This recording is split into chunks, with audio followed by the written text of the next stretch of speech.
गोफनगुंडा सतीश सातोनकर लिखित मराठवाडा मुक्तीसंग्रामाची गाथा आणि शिवसेनेच्या जन्माची कथा. प्रकाशक the Deccan lion publishers, Parbhani. अभिवाचक नरेश गुंड. ऐकूयात गोफनगुंडा. परभणी जिल्ह्याची भूमी ही संत नामदेव, संत जनाबाई यांच्या रूपाने भागवत धर्माची भूमी आहे. तर महानुभाव पंथाची निर्मिती ही परभणी जिल्ह्यातीलच. चक्रधर स्वामींचा विख्यात लीळाचरित्र या पवित्र ग्रंथाची निर्मिती पाथरी तालुक्यातील लिंबा या गावी झाली. तर लिंबा येथील चक्रधर स्वामींचे आद्य शिष्य श्री नागदेवाचार्य हेही परभणी जिल्ह्याचेच. परभणी जिल्ह्यातील लिंबा देशमुख येथील रहिवाशी. जवळच असलेल्या पाथरीत साईबाबांचा जन्म झाला हे सांगायला आम्ही का भीतो ठाऊक नाही.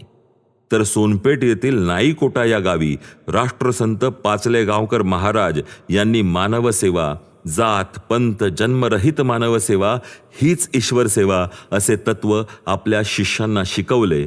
ते पाचलेगावकर महाराज परभणी जिल्ह्याच्या जिंतूर तालुक्यातील पाचलेगावचे. जांब हे जुन्या परभणीतील परतूर तालुक्यातील स्वामी समर्थ रामदासांचे जन्मस्थान.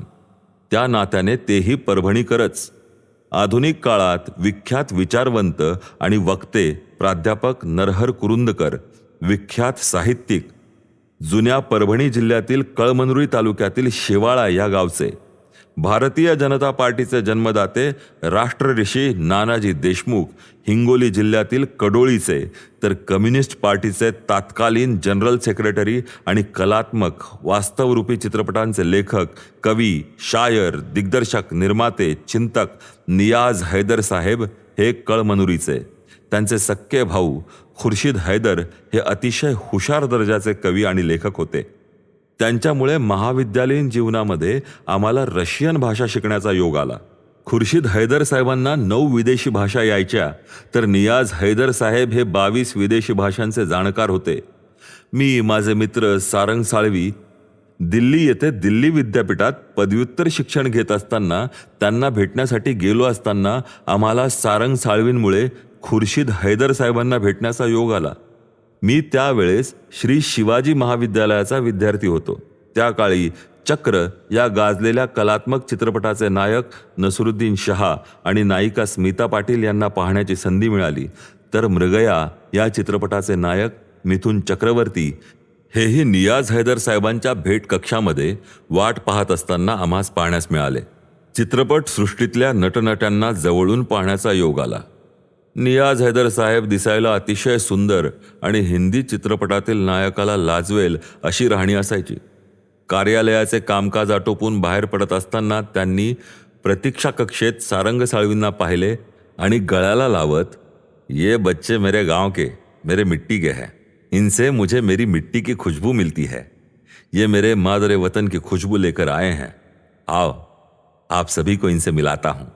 असे म्हणत त्या सर्व गणमान्य नटनट्यांशी ज्या आस्थेने परिचय करून दिला तो केवळ अद्वितीय.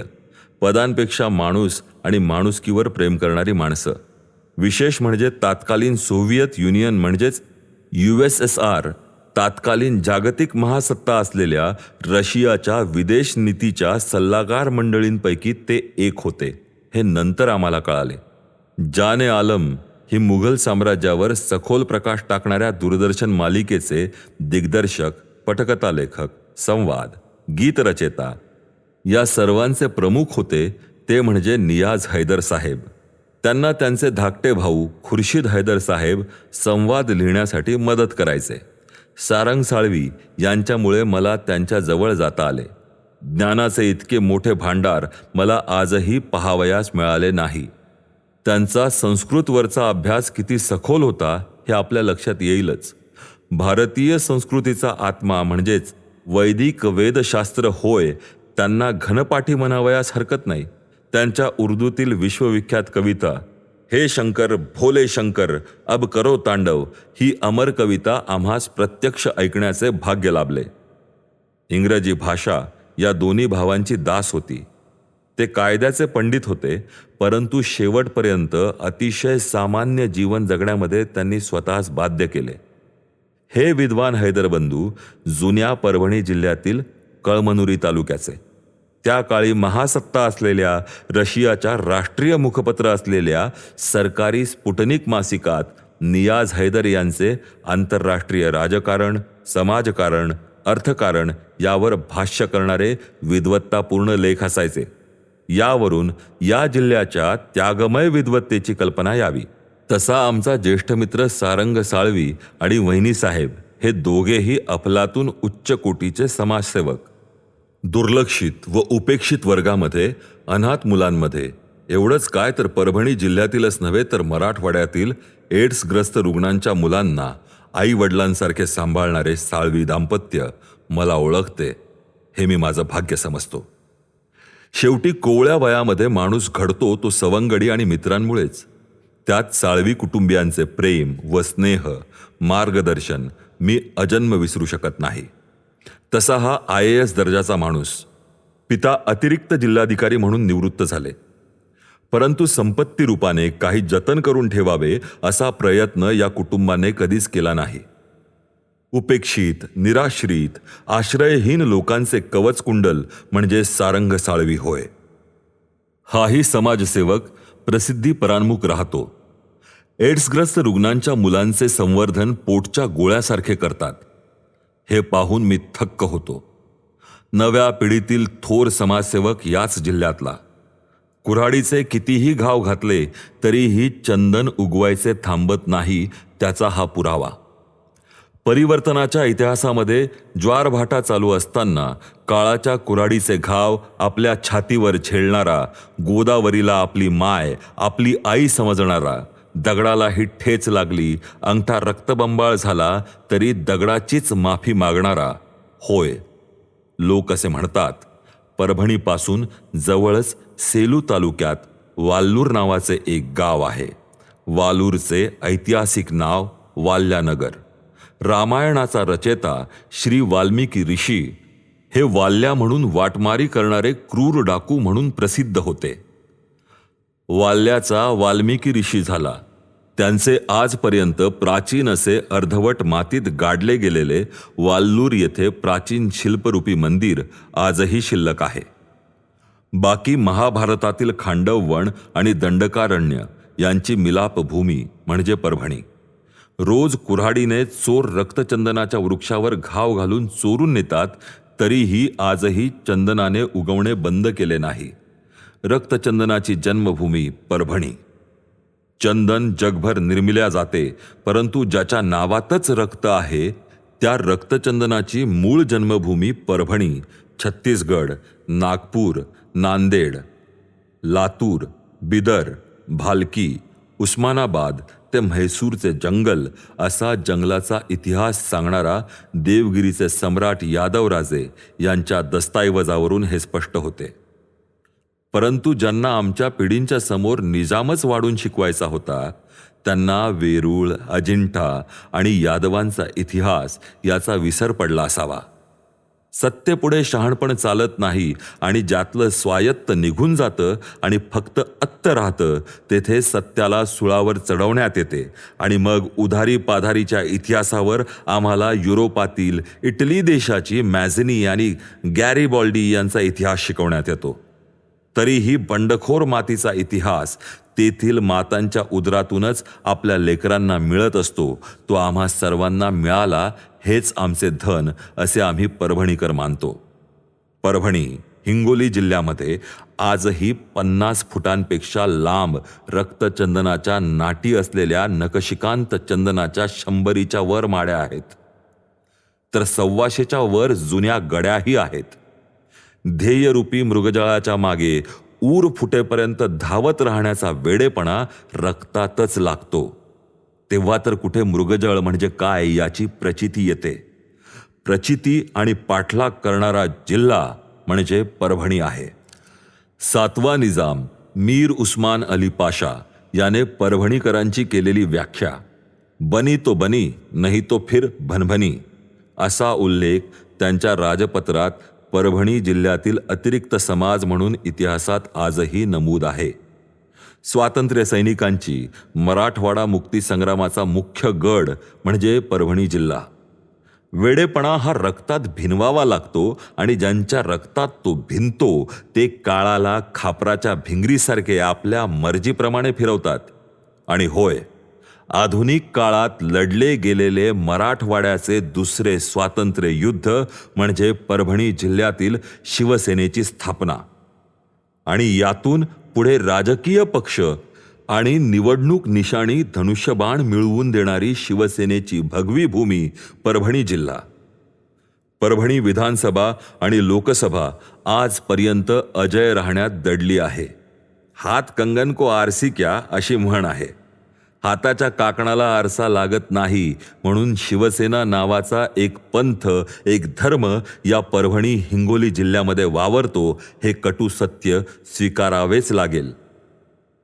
खरंच रावते साहेबांनी घडवलेला आद्य सैनिक, तो कोणत्या पक्षात गेला तरी तिथले लोक त्याला सैनिकच समजतात हे कटू सत्य आहे. त्यामुळे नंतर भविष्यात यातील काही लोक आमदार खासदार झाले, काँग्रेसमध्ये गेले, पक्षांतर केले. त्या प्रत्येकाचे लोकांनी काय हाल केले, इतके की निवडणुकीत हेच लोक जेव्हा काँग्रेसकडून उभे राहिले तेव्हा त्यांची अनामत रक्कमही लोकांनी जप्त केली. हा शिवप्रेमी जनतेने कित्येक वेळेस हा संदेश पक्षांतर करणाऱ्या आमदार खासदारांना देऊन त्यांना राजकारणातून कायमचे बाद केले. थोडक्यात शिवसेनेला इमान राखणाऱ्या प्रचारकांनी आणि त्या प्रचारकांचे नायक माननीय दिवाकर रावजी रावते साहेबांनी घडवलेला मतदारांनी लोकशाहीमध्ये पक्षांतर करणाऱ्या लोकप्रतिनिधींना तुम्ही आम्हाला गृहीत धरण्याचे धाडस करू नका हा संदेश कित्येकदा दिला. त्यामागचे कारण भूक तहान विसरून तत्वासाठी प्रसंगी सायकलवर पायी खांद्यावर भगवा घेऊन प्रचार करणारे विठ्ठलदासजी राठोड काकांसारखे संघटनेशी इमान असलेले कार्यकर्ते घडवले. आजन्म शेवटच्या श्वासापर्यंत विठ्ठलदासजी पद प्रतिष्ठेच्या पलीकडे सेवाभावी वृत्तीने कार्यरत राहिले. शेवटच्या क्षणीसुद्धा माझे रावते साहेबांशी बोलणं राहून गेलं. साहेबांशी संवाद साधायचा राहून गेला. तांत्रिक कारणामुळे दूरध्वनीहून संपर्क होत नव्हता. यावरून साहेब आपण या जिल्ह्यातल्या किती असंख्य अगणित कुटुंबाचे घटक आधारस्तंभ वाटता.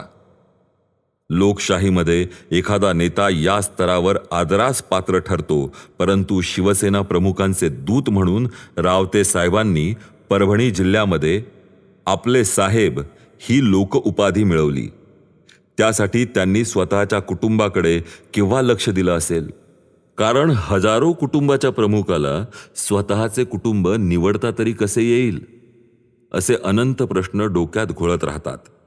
अशा अतिदुर्मिळ व्यक्तिमत्वाचा क्षणाचा सहवास जीवन बदलून टाकतो. सकारात्मकरित्या एक वलय कर्मसिद्धांताचं प्रत्येक सहकार्याला मिळून जातं.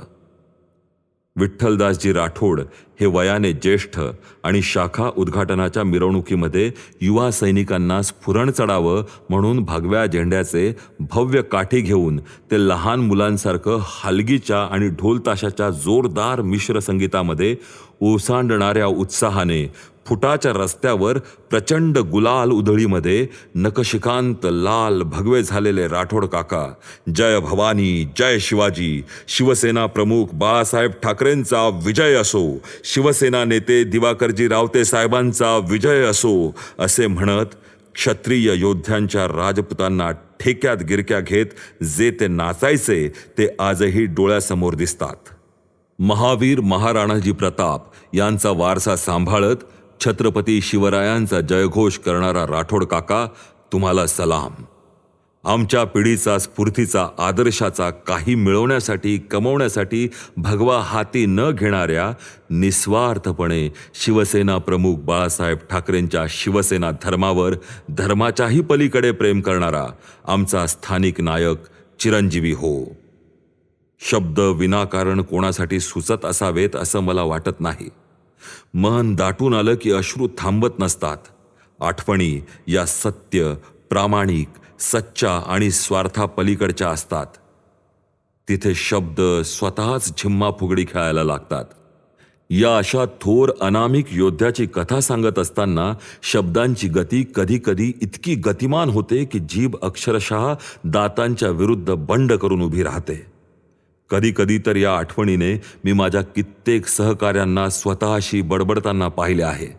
होय, असे बिन्नीचे शिलेदार रावते साहेबांनी घडवले हे त्रिवार सत्य हजारदा आम्ही सांगत राहू. त्यातच आम्ही आमचा गौरव समजतो. आत्ता आपण ऐकलत सतीश सातोनकर लिखित द डेक्कन लॉयन पब्लिशर्स प्रकाशित नरेश गुंड यांच्या आवाजात गोफनगुंडा